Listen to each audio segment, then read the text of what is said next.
Well, Metal Gear Solid 2 really needs no introduction. Basically, there's one question about the game now that it's finally out, and the question is, was it worth the wait? And the answer is yes.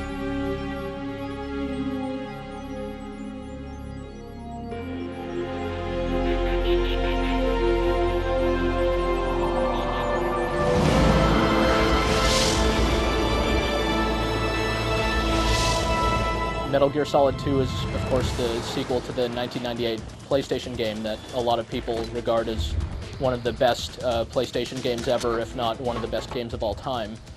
So when Metal Gear Solid 2 was announced last year, a lot of people got really, really excited about it, if not just because it was the sequel, the next chapter in Solid Snake's adventures, then because what was shown of the game when it was premiered was really, really impressive.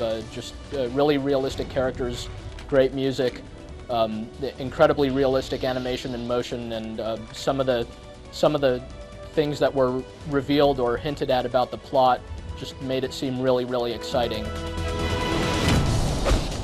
The gameplay has already been proven. A demo of the game was released with Zone of the Enders earlier this year.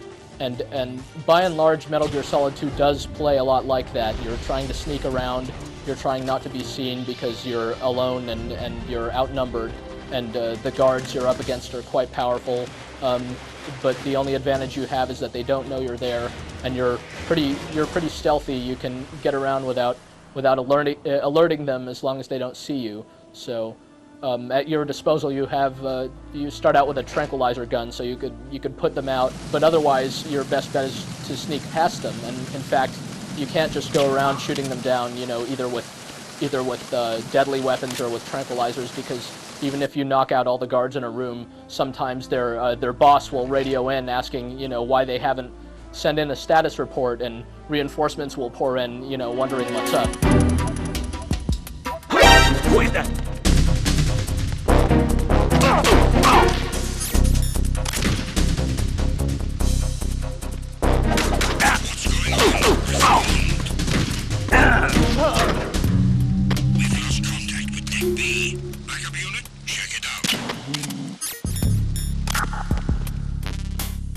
I can't talk about the story of the game for your own sake, because it's really one of the best parts about the game, and it's a huge part of the game too. A lot of Metal Gear Solid 2 is spent watching the story, not actually playing the game. That does open up Metal Gear Solid 2 to some criticism, I suppose. Some would argue that you're supposed to play a game and not just sit there and watch it. Why not just go to the movies or watch TV or something like that? Well, it's because Metal Gear Solid 2 is better than what's playing in the movies or what's on TV.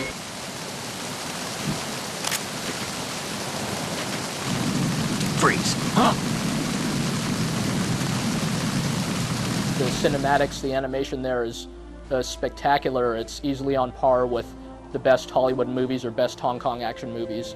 The voice acting throughout the game is really well done. It's a bit forced. It sounds more like a cartoon than like real people talking, but it's very entertaining throughout.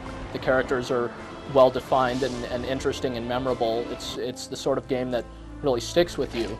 And the Metal Gear Solid 2 is considerably longer than the first one. It's closer to 20 hours, probably maybe 15 if you really try to get through it quickly, and less if you skip the plot. But you would never want to do that because the plot is such an integral part of the game.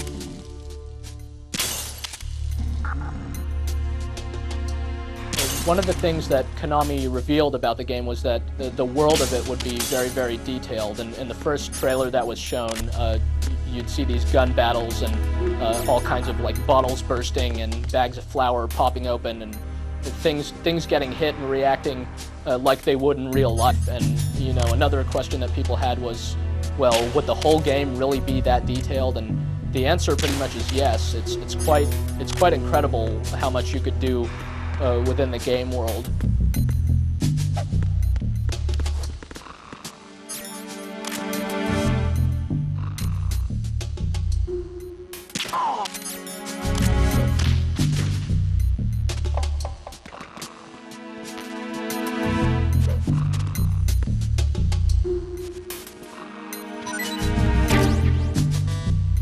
If really don't want to buy Metal Gear Solid 2 for some reason, you could get away with renting it. You could probably finish it in a dedicated weekend. But that said, it is a game you'll want to play more than once. You'll want to show it to other people. It's something you absolutely need to play.